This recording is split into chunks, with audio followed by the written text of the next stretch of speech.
ಚಾಲಕನ ನಿಯಂತ್ರಣ ತಪ್ಪಿ ಕಾರು ಹಳ್ಳಕ್ಕೆ ಬಿದ್ದಿದೆ. ಕಾರು ಪಲ್ಟಿಯಾದ ಪರಿಣಾಮ ಕಾರ್ನಲ್ಲಿದ್ದ 4 ಗಾಯಗಳಾಗಿದ್ದು, ಗಾಯಾಳುಗಳನ್ನು ಚಾಮುಂಡೇಶ್ವರಿ ಆಸ್ಪತ್ರೆಗೆ ದಾಖಲಿಸಲಾಗಿದೆ. ಹೈವೇ ಎಕ್ಸಿಟ್ನಲ್ಲಿ ಸರ್ವಿಸ್ ರಸ್ತೆಗೆ ಬರುವಾಗ ಚಾಲಕನ ನಿಯಂತ್ರಣ ತಪ್ಪಿ ಕಾರು ಹಳ್ಳಕ್ಕೆ ಬಿದ್ದಿದೆ. ಸದ್ಯ ಹಳ್ಳದಲ್ಲಿ ನೀರು ಇದ್ದ ಕಾರಣ ಯಾವುದೇ ಪ್ರಾಣಾಪಾಯ ಸಂಭವಿಸಿಲ್ಲ. ಇನ್ನು ಸ್ಥಳಕ್ಕೆ ಚನ್ನಪಟ್ಟಣ ಗ್ರಾಮಾಂತರ ಠಾಣಾ ಪೊಲೀಸರು ಭೇಟಿ ನೀಡಿ ಪರಿಶೀಲನೆ ನಡೆಸಿದ್ದಾರೆ. ಘಟನೆ ಸಂಬಂಧ ಚನ್ನಪಟ್ಟಣ ಗ್ರಾಮಾಂತರ ಪೊಲೀಸ್ ಠಾಣೆಯಲ್ಲಿ ಪ್ರಕರಣ ದಾಖಲಾಗಿದೆ.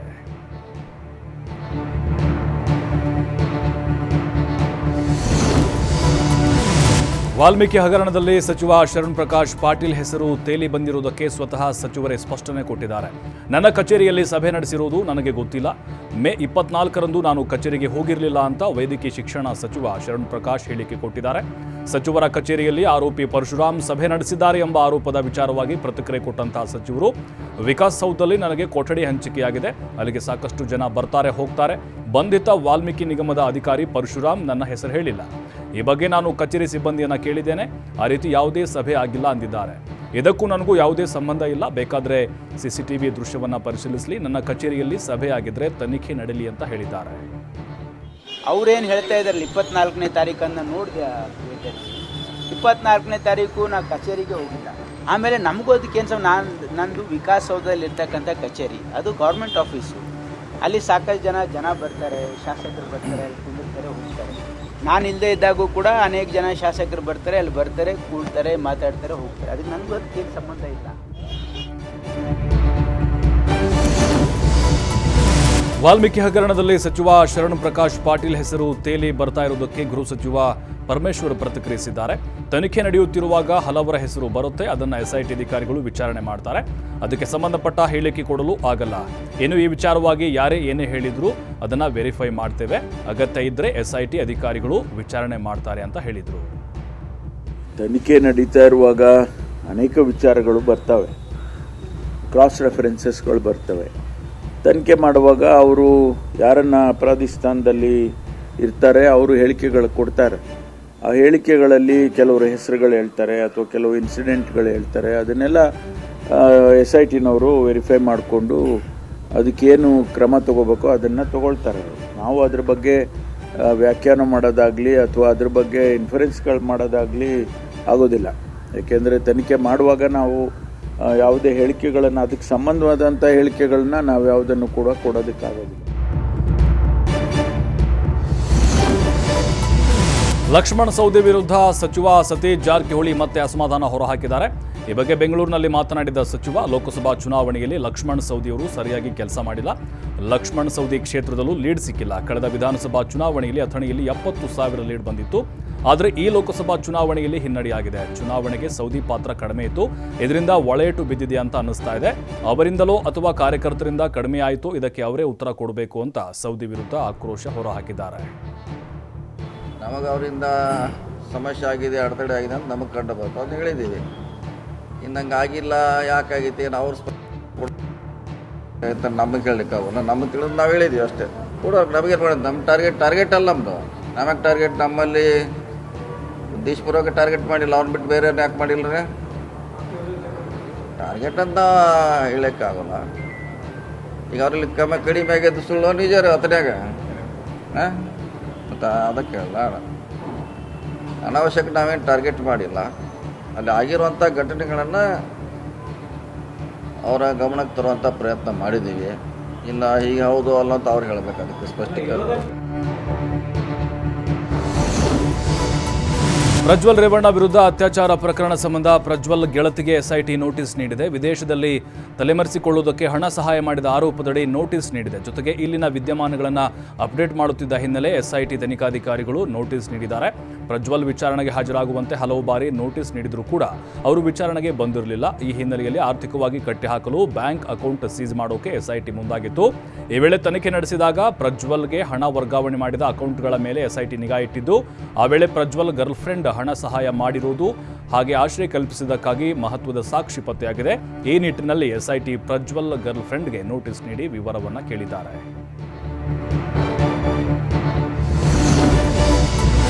ಚಲುವರಾಯಸ್ವಾಮಿ ಮಂತ್ರಿಗಿರಿಗೆ ರಾಜೀನಾಮೆ ಕೊಡ್ತೀನಿ ಅಂದಿದ್ದು ರಾಜಕೀಯ ಗಿಮಿಕ್ ಅಷ್ಟೇ ಅಂತ ಮಾಜಿ ಶಾಸಕ ಸುರೇಶ್ ಗೌಡ ವಾಗ್ದಾಳಿ ನಡೆಸಿದ್ದಾರೆ. ಮಂಡ್ಯದಲ್ಲಿ ಮಾತನಾಡಿದ ಅವರು, ಒಂದು ವೇಳೆ ಸಿದ್ದರಾಮಯ್ಯ ಅಧಿಕಾರ ಬಿಡಬಹುದು, ಆದರೆ ಚಲುವರಾಯಸ್ವಾಮಿ ಬಿಡೋದಿಲ್ಲ. ಸಚಿವ ಚಲುವರಾಯಸ್ವಾಮಿ ಅಧಿಕಾರ ತ್ಯಾಗದ ನಿರೀಕ್ಷೆ ಮಾಡಬೇಡಿ. ಆತ ಮಾಡಲ್ಲ, ಕೊಟ್ಟ ಮಾತಿನಂತೆ ನಡೆಯಲ್ಲ. ಅಧಿಕಾರ ಹಣಕ್ಕಾಗಿ ಏನು ಬೇಕಾದರೂ ಮಾಡ್ತಾನೆ. ಆತನಿಗೆ ಇದು ಕೊನೆ ಅವಕಾಶ. ಆತ ಲೂಟಿ ಮಾಡಬೇಕು. ಆತ ಒಬ್ಬ ಮಹಾನ್ ಭ್ರಷ್ಟ. ಲೂಟಿ ಮಾಡಲೆಂದೇ ಅಧಿಕಾರಕ್ಕೆ ಬಂದಿದ್ದಾನೆ ಅಂತ ಏಕವಚನದಲ್ಲೇ ವಾಗ್ದಾಳಿ ನಡೆಸಿದ್ದಾರೆ. ಬೇಕಾದ್ರೆ ಅಧಿಕಾರ ತ್ಯಾಗ ಮಾಡಿದ್ರೆ ಮಾಡ್ಬೋದು.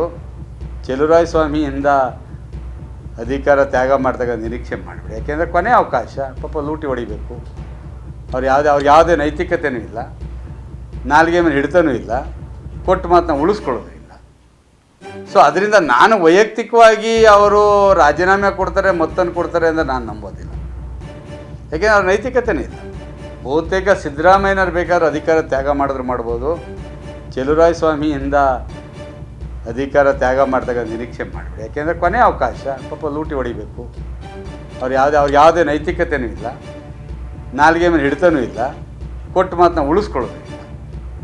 ಸೊ ಅದರಿಂದ ನಾನು ವೈಯಕ್ತಿಕವಾಗಿ ಅವರು ರಾಜೀನಾಮೆ ಕೊಡ್ತಾರೆ, ಮತ್ತನ್ನು ಕೊಡ್ತಾರೆ ಅಂತ ನಾನು ನಂಬೋದಿಲ್ಲ. ಯಾಕೆಂದರೆ ಅವ್ರ ನೈತಿಕತೆಯೂ ಇಲ್ಲ. ಮೈಸೂರು ಕೊಡಗು ಕ್ಷೇತ್ರದಲ್ಲಿ ಮತ ನೀಡಿದವರು ನೀಡದೇ ಇರುವವರಿಗೂ ಎಂ ಲಕ್ಷ್ಮಣ್ಣ ಧನ್ಯವಾದ ಹೇಳಿದ್ದಾರೆ. ಮೈಸೂರಿನಲ್ಲಿ ಮಾತನಾಡಿದ ಅವರು, ಚುನಾವಣೆಯಲ್ಲಿ ನಿಮ್ಮ ಸಮಸ್ಯೆಗಳಿಗೆ ಸ್ಪಂದಿಸ್ತೇನೆ ಅಂತ ಹೇಳಿ ಜನರಿಗೆ ಭರವಸೆ ಕೊಟ್ಟಿದೆ. ಈಗ ಸೋತಿದ್ದೇನೆಂದು ನಾನು ಎಲ್ಲೂ ಕೂಡ ಓಡಿ ಹೋಗಲ್ಲ. ನಮ್ಮ ಕಾಂಗ್ರೆಸ್ ಪಕ್ಷ ಅಧಿಕಾರದಲ್ಲಿದೆ. ಪ್ರಾಮಾಣಿಕವಾಗಿ ನಿಮ್ಮ ಜೊತೆ ಇದ್ದು ಕೆಲಸ ಮಾಡ್ತೇನೆ. ನಾಳೆಯಿಂದಲೇ ನಾನು ಜನರ ಸಮಸ್ಯೆ ಪರಿಹರಿಸಲು ಮುಂದಾಗ್ತೇನೆ. ನನಗೆ ಮತ ಕೊಟ್ಟವರು, ಕೊಡದೇ ಇರುವವರು ಎಲ್ಲರೂ ನನ್ನನ್ನು ಸಂಪರ್ಕ ಮಾಡಬಹುದು. ನಾಳೆಯೇ ನನ್ನ ಕಚೇರಿ ಕೂಡ ತೆರಿತೇನೆ. ಆ ಕಚೇರಿಗೆ ಎಲ್ರಿಗೂ ಮುಕ್ತ ಅವಕಾಶ ಇದೆ. ನನಗೆ ಅದೃಷ್ಟ ಇರಲಿಲ್ಲ, ನನ್ನ ಹಣೆ ಬರಹ ಸರಿ ಇರಲಿಲ್ಲ, ಹಾಗಾಗಿ ನಾನು ಸೋತಿದ್ದು ಅಂತ ಹೇಳಿದರು. ನಾನು ಕಳೆದು ಹೋಗಲ್ಲ, ನಿರಂತರವಾಗಿ ಜನ ಮಧ್ಯೆ ಇರ್ತೀವಿ.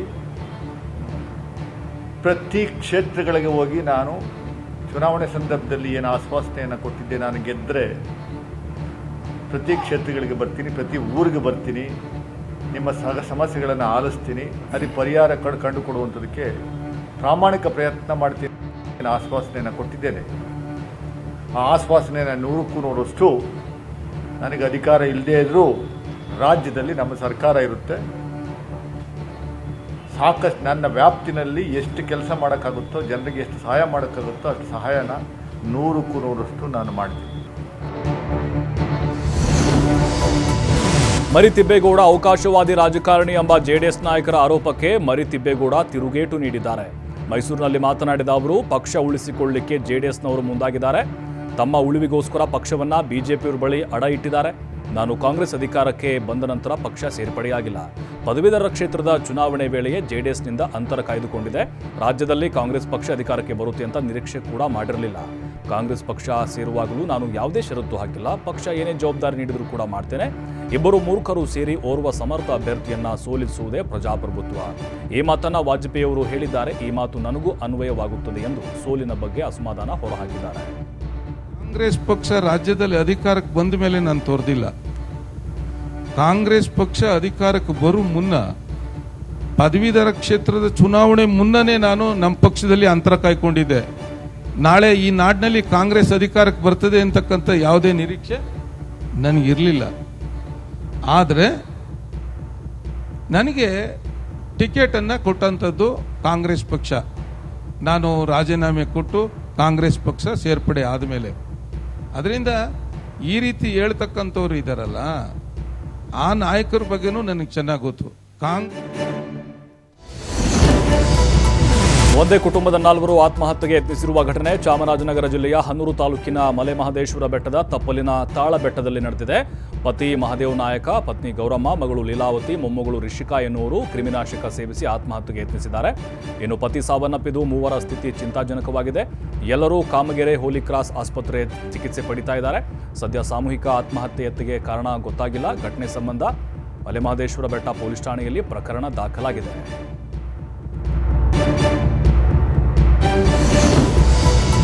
ಮಳೆಗಾಲದ ಆರಂಭದಲ್ಲೇ ಬೆಸ್ಕಾಂ ಇಲಾಖೆಗೆ ಕೋಟಿ ನಷ್ಟವಾಗಿದೆ. ಗಾಳಿ ಮಳೆಯಿಂದಾಗಿ ಬೆಸ್ಕಾಂ ವಿದ್ಯುತ್ ಕಂಬ ತಂತಿಗಳಿಗೆ ಹಾನಿಯಾಗಿದೆ. ಬೆಂಗಳೂರು ನಗರ ಸೇರಿ ಬೆಸ್ಕಾಂ ವ್ಯಾಪ್ತಿಯ 8 ಜಿಲ್ಲೆಗಳಲ್ಲಿ ಗಾಳಿ ಮಳೆಯಿಂದ ಹಾನಿಯಾಗಿದೆ. ಬಿರುಗಾಳಿ ಸಹಿತ ಗಾಳಿ ಮಳೆಗೆ ವಿದ್ಯುತ್ ಕಂಬಗಳ ಮೇಲೆ ಬೃಹತ್ ಮರಗಳು ಬಿದ್ದಿದ್ವು.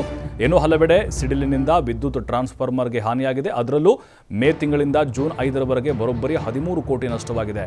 3,24,00,000 ಮೌಲ್ಯದ 4,312 ವಿದ್ಯುತ್ ಕಂಬಗಳಿಗೆ ಹಾನಿಯಾಗಿದೆ. 2.72 ಲಕ್ಷ ಮೌಲ್ಯದ ತಂತಿ ಹಾಗೆ 2.8 ಲಕ್ಷ ಮೌಲ್ಯದ ಡಿಪಿ ಸ್ಟ್ರಕ್ಚರ್ಗೆ ಹಾನಿಯಾಗಿದೆ.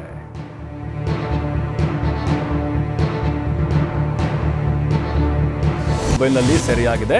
ತುಮಕೂರಿನಲ್ಲಿ BH ರಸ್ತೆಯಲ್ಲಿರುವಂತಹ ವಸತಿ ನಿಲಯದಲ್ಲಿ ವಿದ್ಯುತ್ ಶಾರ್ಟ್ ಸರ್ಕ್ಯೂಟ್ ಅವಘಡ ನಡೆದಿತ್ತು. ಹಾಸ್ಟೆಲ್ನಲ್ಲಿ ಬೆಂಕಿ ಕಾಣಿಸಿಕೊಂಡು ದಟ್ಟ ಹೊಗೆ ಆವರಿಸಿತ್ತು.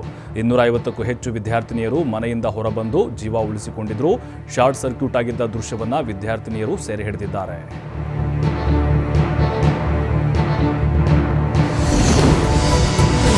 ಬೈಕ್ಗೆ ಬಸ್ ಡಿಕ್ಕಿ ಹೊಡೆದ ಪರಿಣಾಮ ಬೈಕ್ ಸವಾರ ಸ್ಥಳದಲ್ಲೇ ಸಾವನ್ನಪ್ಪಿದ್ದಾನೆ. ಬೆಳಗಾವಿಯ ಖನಗಾಮ ಗ್ರಾಮದ ಬಳಿ ಈ ಘಟನೆ ನಡೆದಿದೆ. ಅಪಘಾತದಲ್ಲಿ ಸುಳೆಬಾವಿ ಗ್ರಾಮದ ನಿವಾಸಿ ವಿಠಲ್ ದತ್ತ ಲೋಕರೆ ಎನ್ನುವರು ಸ್ಥಳದಲ್ಲಿ ಸಾವನ್ನಪ್ಪಿದ್ದಾರೆ. ಬೆಳಗಾವಿ ಕಡೆಗೆ ಬರುತ್ತಿದ್ದ ಬಸ್ ಬೈಕ್ ಸವಾರನಿಗೆ ಗುದ್ದಿದ ಪರಿಣಾಮ ಬೈಕ್ ಸವಾರ 30 ಅಡಿ ಹೊಲದಲ್ಲಿ ಹಾರಿ ಬಿದ್ದಿದ್ದಾನೆ. ಬಳಿಕ ನಿಯಂತ್ರಣ ತಪ್ಪಿದ ಬಸ್ ಕೂಡ ಪಲ್ಟಿಯಾಗಿದೆ. ಇನ್ನು ಬಸ್ನಲ್ಲಿದ್ದ ಪ್ರಯಾಣಿಕರಿಗೆ ಸಣ್ಣ ಪುಟ್ಟ ಗಾಯಗಳಾಗಿದ್ದು ಆಸ್ಪತ್ರೆಗೆ ದಾಖಲಿಸಲಾಗಿದೆ.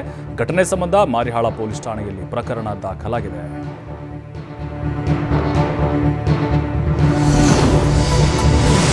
ಮಾರುತಿ ಓಮ್ನಿ ಹಾಗೆ ಟಾಟಾ ಇಂಡಿಕಾ ಕಾರಿನ ನಡುವೆ ಮುಖಾಮುಖಿ ಡಿಕ್ಕಿಯಾಗಿ ಓರ್ವ ಸಾವನ್ನಪ್ಪಿರುವ ಘಟನೆ ಶಿವಮೊಗ್ಗ ಜಿಲ್ಲೆಯ ಆನಂದಪುರದ ಬಳಿ ನಡೆದಿದೆ. ಜೋಗದಿಂದ ಶಿವಮೊಗ್ಗ ಕಡೆಗೆ ಬರುತ್ತಾ ಇದ್ದ ಓಮ್ನಿ ವ್ಯಾನ್ಗೆ ಶಿವಮೊಗ್ಗದಿಂದ ಸಾಗರ ಕಡೆ ಹೊರಟಿದ್ದ ಟಾಟಾ ಇಂಡಿಕಾ ಕಾರು ಡಿಕ್ಕಿ ಹೊಡೆದಿದೆ. ಅಪಘಾತದಲ್ಲಿ 21 ವರ್ಷದ ಅಜಯ್ ಎಂಬಾತ ಸ್ಥಳದಲ್ಲೇ ಮೃತಪಟ್ಟಿದ್ದಾನೆ. ಇಬ್ಬರಿಗೆ ಗಂಭೀರ ಗಾಯಗಳಾಗಿದ್ದು ಅಪಘಾತದ ರಭಸಕ್ಕೆ ಓಮ್ನಿ ಕಾರು ಸಂಪೂರ್ಣ ನುಜ್ಜುಗುಜ್ಜಾಗಿದೆ. ಘಟನಾ ಸ್ಥಳಕ್ಕೆ ಆನಂದಪುರ ಪೊಲೀಸರು ಭೇಟಿ ನೀಡಿ ಪರಿಶೀಲನೆ ನಡೆಸಿದ್ದಾರೆ.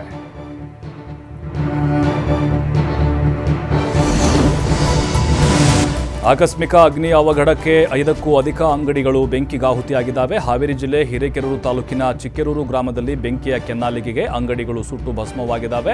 ಅಲ್ಲದೆ ಪಕ್ಕದಲ್ಲೇ ಇದ್ದಂತಹ ಫುಟ್ವೇರ್ ಅಂಗಡಿಯಲ್ಲಿ ಆವರಿಸಿದ ದಟ್ಟ ಹೊಗೆಯಿಂದಾಗಿ ಗ್ರಾಮಸ್ಥರು ಬೆಚ್ಚಿ ಬಿದ್ದಿದ್ದಾರೆ. ಸ್ಥಳಕ್ಕಾಗಮಿಸಿದ ಅಗ್ನಿಶಾಮಕ ಸಿಬ್ಬಂದಿ ಬೆಂಕಿ ನಂದಿಸುವಲ್ಲಿ ಸಕ್ಸಸ್ ಆಗಿದ್ದು ಸುಮಾರು 30 ಲಕ್ಷಕ್ಕೂ ಅಧಿಕ ಮೌಲ್ಯದ ವಸ್ತುಗಳು ಸುಟ್ಟು ಕರಕಲಾಗಿದ್ದಾವೆ. ಘಟನಾ ಸ್ಥಳಕ್ಕೆ ಹಿರೇಕೆರೂರು ಶಾಸಕ UB ಬಣಕಾರ್ ಭೇಟಿ ನೀಡಿ ಪರಿಶೀಲನೆ ನಡೆಸಿದ್ದು ಹಂಸಬಾವಿ ಪೊಲೀಸ್ ಠಾಣೆಯಲ್ಲಿ ಪ್ರಕರಣ ದಾಖಲಾಗಿದೆ.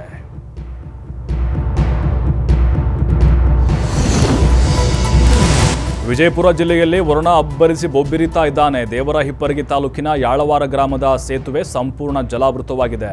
ಇದರಿಂದ ರಸ್ತೆ ಸಂಪರ್ಕ ಕಟ್ಟಾಗಿದ್ದು ಜನರು ಪರದಾಡುವಂತಾಗಿದೆ. ಹೊಲಗಳಿಗೆ ತೆರಳುವ ರೈತರಿಗೆ, ಶಾಲೆಗಳಿಗೆ ತೆರಳುವ ವಿದ್ಯಾರ್ಥಿಗಳಿಗೆ ಸೇರಿ ಎಲ್ಲಾ ವರ್ಗದವರಿಗೂ ತೊಂದರೆಯಾಗಿದೆ. ಜೀವ ಕೈಯಲ್ಲಿ ಹಿಡಿದು ಸೇತುವೆ ದಾಟುವ ಪರಿಸ್ಥಿತಿ ಎದುರಿಸಬೇಕಾಗಿದೆ.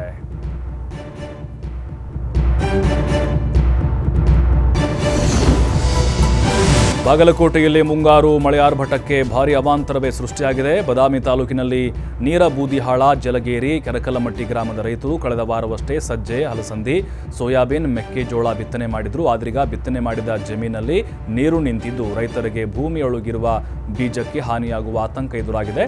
ಇಷ್ಟು ದಿನ ಮಳೆ ಇಲ್ಲದೆ ಕಂಗಾಲಾಗಿದ್ದ ರೈತರಿಗೀಗ ಮುಂಗಾರು ಮಳೆ ಭಾರೀ ಹೊಡೆತ ನೀಡಿದ್ದು ಅಬ್ಬರದ ಮಳೆಯಿಂದಾಗಿ ವ್ಯವಸಾಯ ಭೂಮಿಗಳಿಗೆಲ್ಲ ಕೆರೆಯಂತಾಗಿ ಮಾರ್ಪಟ್ಟಿವೆ.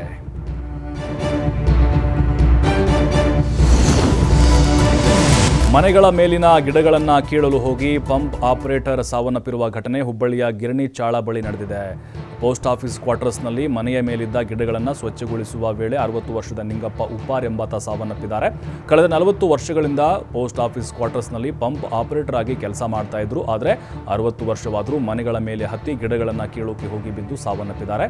ಅವರ ಕೆಲಸ ಕೇವಲ ನೀರು ಬಿಡೋದಷ್ಟೇ, ಆದರೆ ಮನೆಯ ಕೆಲಸ ಮಾಡೋಕೆ ಹೇಳಿದ್ದಾರೆ. ಹೀಗಾಗಿ ಪರಶುರಾಮ್ ಮೇಲಿಂದ ಬಿದ್ದು ಸಾವನ್ನಪ್ಪಿದ್ದಾರೆ ಎಂದು ಅವರ ಕುಟುಂಬಸ್ಥರು ಆರೋಪಿಸಿದ್ದಾರೆ.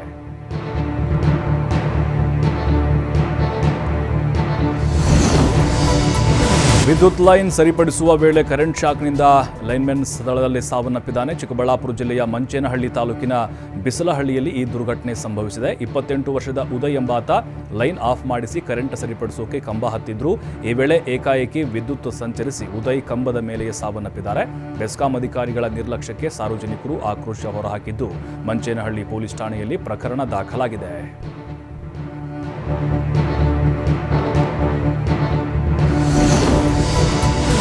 ಮೈಸೂರಿನ ನಂಜನಗೂಡು ತಾಲೂಕಿನ ಗೋಳೂರು ಗ್ರಾಮದಲ್ಲಿ ಕಪಿಲಾ ನದಿ ಹರಿತಾ ಇದ್ರೂ ಕುಡಿಯೋ ನೀರಿಗಾಗಿ ಗ್ರಾಮಸ್ಥರು ಗೋಳಾಡ್ತಿದ್ದಾರೆ. ಈ ಹಿನ್ನೆಲೆ ಅಧಿಕಾರಿಗಳು ಮತ್ತು ಜನಪ್ರತಿನಿಧಿಗಳ ವಿರುದ್ಧ ಖಾಲಿ ಕೊಡ ಹಿಡಿದು ಗ್ರಾಮಸ್ಥರು ಆಕ್ರೋಶ ವ್ಯಕ್ತಪಡಿಸಿದ್ದಾರೆ. ಕಳೆದ 1 ವರ್ಷದಿಂದ ವಾರಕ್ಕೆ 1 ಬಾರಿ ಕೇವಲ 1 ಗಂಟೆಗಳ ಕಾಲ ಕುಡಿಯೋ ನೀರನ್ನು ಸರಬರಾಜು ಮಾಡಲಾಗ್ತಾ ಇದೆ. ಇದರಿಂದ ಕುಡಿಯೋ ನೀರು ಸಾಕಾಗುವುದಿಲ್ಲ. ಕುಡಿಯೋ ನೀರಿನ ಪೈಪ್ಲೈನ್ ಒಡೆದು ವರ್ಷಗಳ ಕಳೆದರೂ ಸರಿಪಡಿಸುವಲ್ಲಿ ಗ್ರಾಮ ಪಂಚಾಯಿತಿಯ ಆಡಳಿತ ಸಂಪೂರ್ಣವಾಗಿ ವಿಫಲವಾಗಿದೆ ಎಂದು ಆರೋಪಿಸಿದ್ದಾರೆ.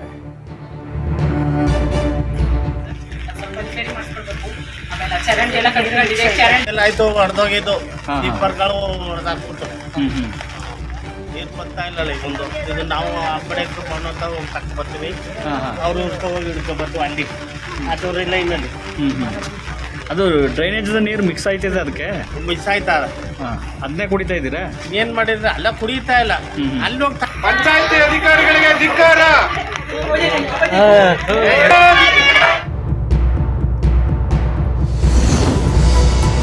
ಬೆಂಗಳೂರಿನ ಕಾಡುಗೋಡಿಯ ಬೆಳತೂರು ಕಾಲೋನಿಯಲ್ಲಿ ಸಿಗರೇಟ್ ಸೇದುವ ವಿಚಾರಕ್ಕೆ ಯುವಕರ ನಡುವೆ ಗಲಾಟೆ ನಡೆದಿದೆ. ಗಲಾಟೆಯಲ್ಲಿ ಧನಂಜಯ್ ಎಂಬಾತನನ್ನು ಇತರೆ ಸ್ನೇಹಿತರು ಹಿಗ್ಗಾಮುಗ್ಗಾ ಥಳಿಸಿದ್ದಾರೆ. ಘಟನೆ ಕಳೆದ 1 ತಿಂಗಳ ಹಿಂದೆ ನಡೆದಿದ್ದು ಸದ್ಯ ಹಲ್ಲೆ ಮಾಡುವ ವಿಡಿಯೋ ಸೋಷಿಯಲ್ ಮೀಡಿಯಾದಲ್ಲಿ ವೈರಲ್ ಆಗಿದೆ. ಇನ್ನು ಈ ವಿಡಿಯೋ ಆಧರಿಸಿ 7 ಜನ ಆರೋಪಿಗಳನ್ನು ಪೊಲೀಸರು ಬಂಧಿಸಿದ್ದಾರೆ. ಹಲ್ಲೆಯಾದ ಯುವಕ ಕೆಲಸ ಮಾಡ್ತಿದ್ದ ಹೋಟೆಲ್ ಮ್ಯಾನೇಜರ್ ದೂರಿನ ಮೇರೆಗೆ ಕಾಡುಗೋಡಿ ಪೊಲೀಸರು ಬಂಧಿಸಿ ವಿಚಾರಣೆಯನ್ನು ಮುಂದುವರೆಸಿದ್ದಾರೆ.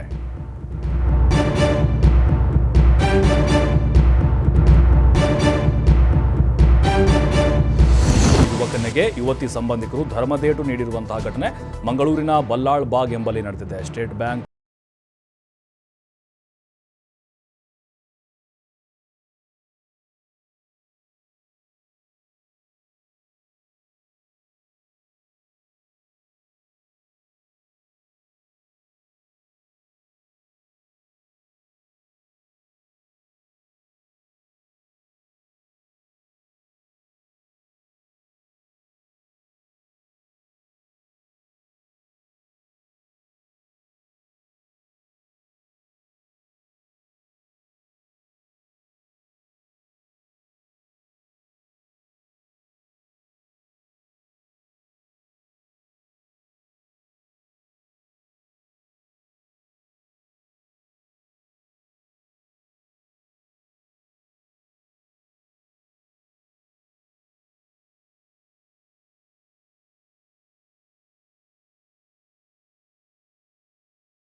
ರಾಮೋಜಿ ಫಿಲ್ಮ್ ಸಿಟಿ ಸ್ಥಾಪಕ ರಾಮೋಜಿರಾವ್ ನಿಧನ ಹೊಂದಿದ್ದಾರೆ. 87 ವರ್ಷದ ಅವರು ವಯೋಸಹಜ ಕಾಯಿಲೆಯಿಂದ ನಿಧನ ಹೊಂದಿದ್ದಾರೆ. ಅಧಿಕ ರಕ್ತದೊತ್ತಡ ಹಾಗೆ ಉಸಿರಾಟದ ತೊಂದರೆಯಿಂದ ಆಸ್ಪತ್ರೆ ಸೇರಿದ್ರು. 5 ದಿನಗಳಿಂದ ವೆಂಟಿಲೇಟರ್ನಲ್ಲಿ ಉಸಿರಾಡ್ತಾ ಇದ್ರು. ವೈದ್ಯರ ನಿರಂತರ ಪ್ರಯತ್ನದ ನಡುವೆಯೂ ಉಸಿರು ಚೆಲ್ಲಿದ್ದಾರೆ. ಇದು ಚಿತ್ರರಂಗಕ್ಕೆ ದೊಡ್ಡ ನಷ್ಟವಾಗಿದೆ. ರಾಮೋಜಿರಾವ್ ನಿಧನಕ್ಕೆ ತೆಲುಗು ಚಿತ್ರರಂಗ ಸೇರಿದಂತೆ ಇಡೀ ಭಾರತೀಯ ಸಿನಿಮಾ ರಂಗ ಸಂತಾಪ ಸೂಚಿಸಿದೆ.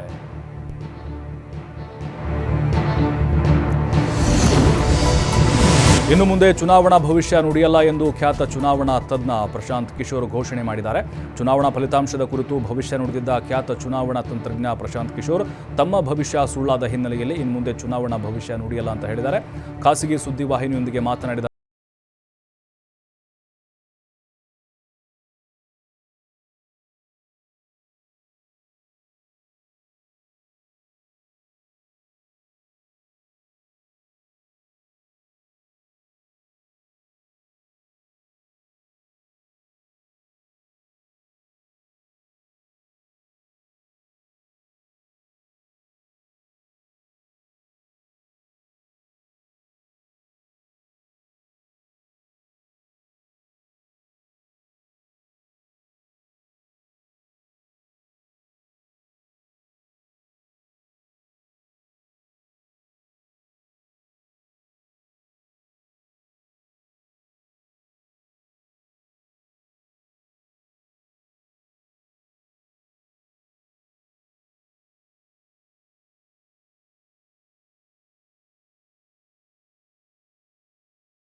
ಹಜ್ ಯಾತ್ರೆ ಪ್ರಾರಂಭವಾಗಲಿದ್ದು ನಂತರ ಕ್ರಮವಾಗಿ ಜೂನ್ 15 ಮತ್ತು ಜೂನ್ 16ರಂದು ಅರಾಫತ್ ದಿನ ಮತ್ತು ಈದ್ ಅಲ್ ಅದ ಆಚರಣೆಗಳು ನಡೆಯಲಿವೆ.